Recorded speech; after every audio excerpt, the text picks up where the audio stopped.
The Legend of Zelda: Breath of the Wild was a reinvention of the series, rethinking everything, but many asked if it was still a Zelda game. Just like the ship of Theseus, our answer to that is yes. Zelda is about two things, adventure and discovery, and Breath of the Wild delivered on both despite or because of those changes. To continue the comparison, we now have a ship of Theseus 2 in the form of The Legend of Zelda: Tears of the Kingdom, and adding all these new parts has bridged a gap between the two forms of Zelda. A few years after Calamity Ganon's defeat, Link and Zelda are exploring the depths of Hyrule Castle. There, they find a corpse being held down by a severed arm, which is glowing with strange magic. As the pair get close, the corpse comes to life and attacks Link, breaking the Master Sword, stripping him of all his power, and destroying his arm. The ground gives way, and the two fall into the abyss. Link wakes up later on a series of islands in the sky, the magic arm now in place of his old one, with a single goal: find Zelda. Hyrule has changed from top to bottom, literally, as it's now separated into three maps: sky, surface, and depths. You can freely traverse between all three of these seamlessly, which is super impressive. You, of course, begin the game in the sky on a tutorial island, and can't descend until you've completed the story there in all 4 Shrines of Light. These shrines function exactly like the shrines in Breath of the Wild, serving as puzzles, combat challenges, or whatever else the developers could cook up. Completing them will reward you with a light of blessing. Once you have at least 4, you can redeem them in groups of 4 to cleanse Link of the corpse's evil, increasing his maximum hearts or stamina. You'll find shrines all over the place, incentivizing exploration off the beaten path, or even on it because these things are everywhere. They make the game's empty space matter because you never know when that field seemingly devoid of life is holding a shrine. It's an engaging gameplay loop that makes a few minutes turn into hours, and then, whoops, it's 2 AM. Even without everything surrounding the world and shrines, this would still be a great game. Progressing through the tutorial will grant Link new powers thanks to his new arm, which is used by pressing L and swapped out using a radial menu opened by holding L.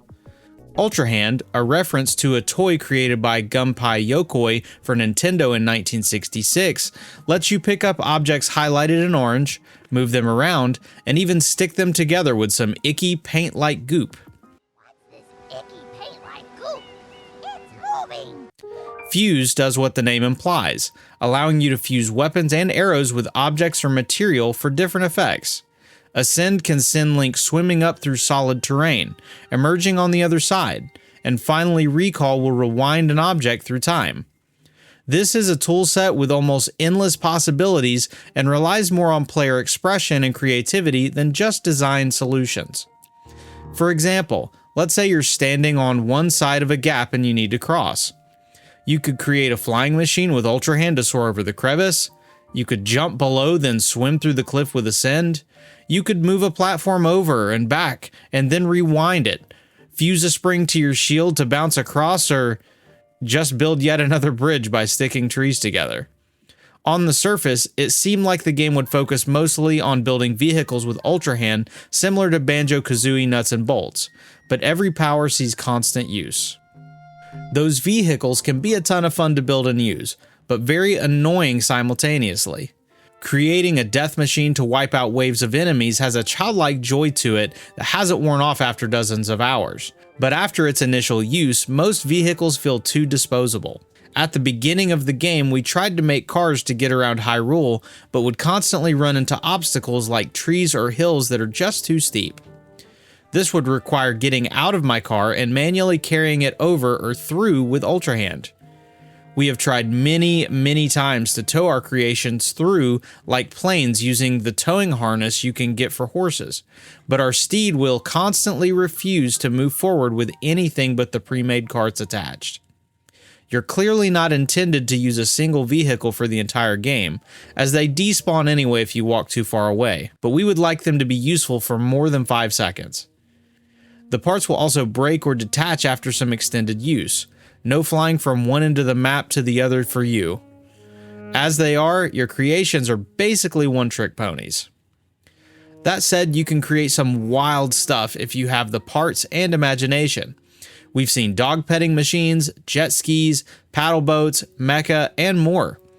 Most of the creativity comes from Zonai devices, such as fans, hot air balloons, flamethrowers, bird-shaped planes, wheels, and more. Any of these that require activation will use up your battery. While it recharges on its own, draining it entirely will require you to wait until it's full again to reactivate anything. You can upgrade this battery later on, but at the start you only have 3 charges. Hitting these devices or anything they're glued to will activate them, but attaching a control rod will allow you a bit of control over your contraption with the analog stick.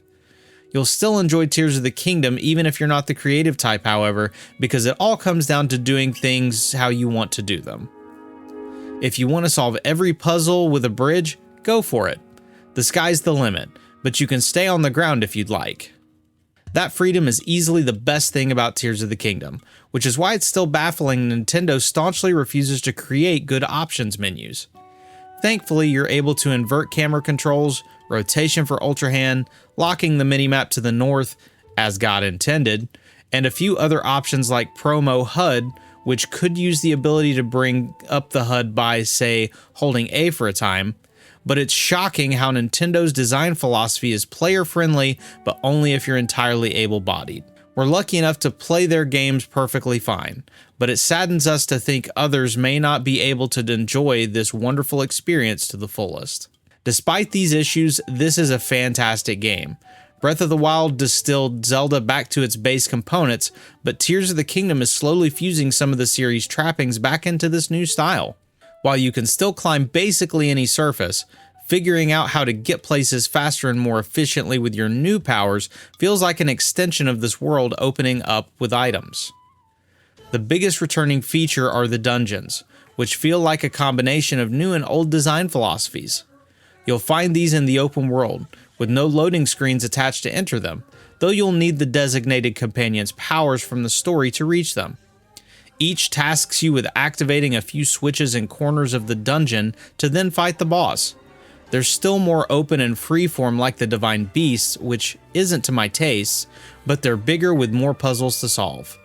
They're fairly easy, but with at least one great brain teaser in each. Completing a dungeon will reward you with the ability to summon an avatar of said companion, who will fight alongside you and allow you to use their power by walking up to and interacting with them. In all honesty, they mostly get in the way and make the game too easy, so we'd recommend only summoning them in the depths. Dungeons are nice to have back, but they aren't the focus here. The world is really what matters. It's not an exaggeration to say this feels essentially like a new map, but 3 times as big with the sky and depths included. This is less like returning to the same Hyrule and more like hearing echoes or whispers of the old one as you explore. After meeting up with Pura, you're tasked with investigating phenomena in 4 corners of Hyrule, but you can go wherever you like and only doing the main quest won't show you much of the world.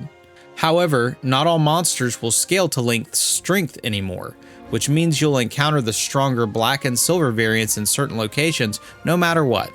It may not be in your best interest to, for example, run straight to Hateno Village to dye your hood purple when you only have 4 hearts. You can still do that if you have enough determination and fashion sense, but it will be harder than if you come back later. This makes Hyrule feel dangerous again, a feeling the game retains for your entire playtime, unlike Breath of the Wild. The reworked durability system also contributes to this feeling. Weapons will break after a certain amount of use, requiring you to constantly be on the lookout for additions and replacements for your arsenal.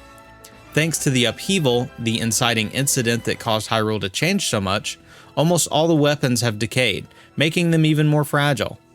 This is where Fuse comes in, as you can attach basically anything to your weapons, shields, and arrows.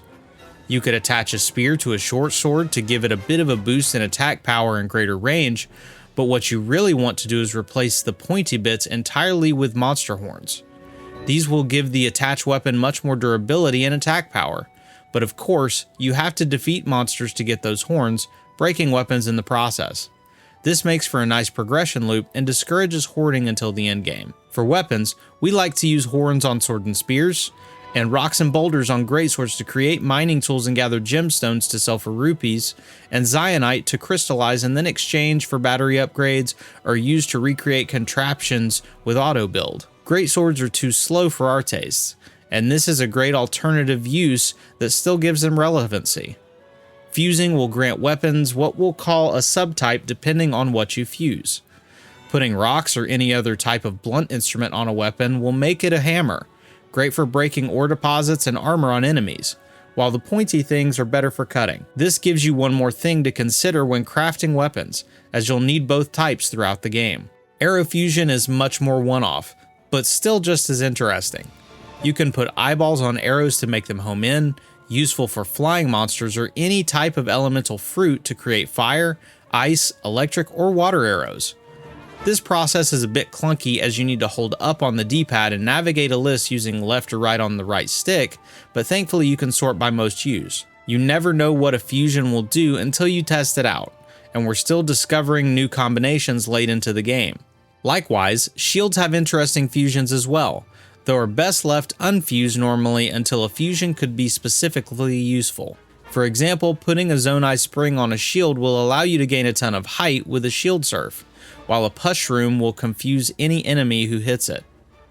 You can even fuse a minecart to a shield to make a skateboard, which makes the new rail grinding ability feel right at home. Whether you're walking, riding a horse, flying, or grinding rails, the world around you is universally beautiful. It's colorful, even in relatively monochrome areas like the Hebra region, with a gorgeous art style that feels like a happy medium between Wind Waker and Twilight Princess. The lighting effects are especially impressive, with jaw-dropping sunsets and rays of light cascading through ruined buildings. If Breath of the Wild was post-apocalyptic, Tears of the Kingdom feels post-apocalyptic, with Hyrule more populated and alive than ever. While the world will exist and carry on without you, it also reacts to your presence. Completing the main quest will clear up some bad weather in certain areas, but finishing certain side quests will also have a ripple effect, with people talking about the changing situation or even having new dilemmas for you to solve. Combined with immaculate physics and chemistry system, it's easy to forget about the controller in your hands and just exist in Hyrule for a while. Of course, the Switch is aging rapidly, and not even Nintendo, Monolith Soft, or their other collaborators can overcome its limitations. You'll frequently encounter frame rate dips that take you out of the world, especially in battles with several enemies or all of your summons. The game is supposed to run at 30 frames per second, but it can feel more like Ocarina of Time at 20 or less FPS. While it may have technical issues, Tears of the Kingdom is one of Nintendo's best stories to date. Everything is essentially optional, but discovering what happened to Zelda and getting to know all the new and returning characters is a driving force behind the adventure. We don't want to spoil anything, but there's some great cinematography and cutscenes, as well as a thematic through line of the past affecting the future, symbolized by holding hands. The finale is amazing as well, with a tough gauntlet of boss fights and a climactic final confrontation. We're interested to see how things change depending on your progress, but also happy with the ending we got by completing almost everything on the critical path aside from a single memory. We do still wish I had the option to make Link a girl because his gender really doesn't matter here, but this is still a fantastic tale. This is all punctuated by a fantastic soundtrack. It's still understated, but there's much more of it with area themes, and Link will even hum classic tunes while you cook. Music is a big part of Zelda, and adding so much here, both new and old, makes it feel more like, well, Zelda. The Legend of Zelda isn't about saving the princess or swinging a sword. It's about going on an adventure, discovering secrets, and forming a connection with the world and its characters. The music only helps Tears of the Kingdom excel in being more Zelda. Given all of these things, Gaming Trend has awarded The Legend of Zelda Tears of the Kingdom a score of 95 out of 100. The Legend of Zelda Tears of the Kingdom is a wondrous adventure that somehow makes exploring The Legend of Zelda Tears of the Kingdom is a wondrous adventure that somehow makes exploring the same Hyrule magical again. The returning Zelda tropes aren't quite at their strongest yet, and there are some technical and mechanical issues, but this incredible feeling of adventure is something that can only be done through a video game. Tears of the Kingdom masterfully builds on its predecessors to bring the new and old together once more. The secret is to think of it like drawing out the object's memory. You ask the object where it was, how it arrived where it is now, and then you coax it back to that original moment in time. The object's memory.